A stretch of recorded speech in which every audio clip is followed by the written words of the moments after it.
गुरु नानक दी जय होवे। शाबाश ओनू जिन्हों फेसबुक ते छितर पै होवे।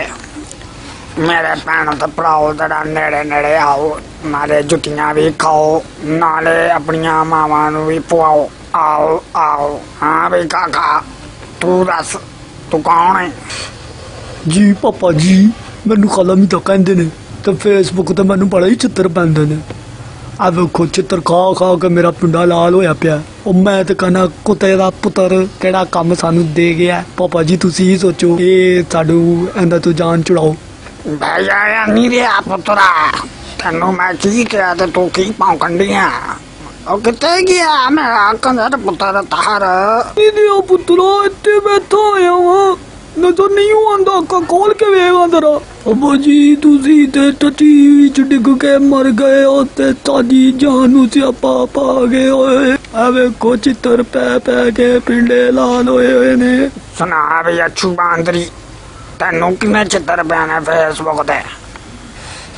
जनाब कुछ ना पूछो, एक कुड़ी है आने चित्र मार मार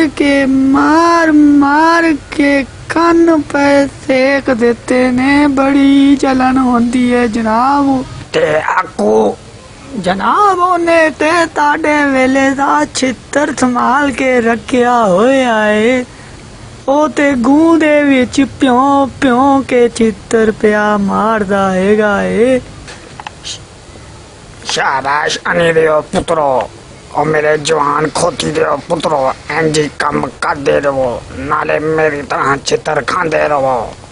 मैं तानू अक्कू बदमाश ते इस कुड़ी दे चित्रां दे कोलों बचन दा एक तरीका दसना वा।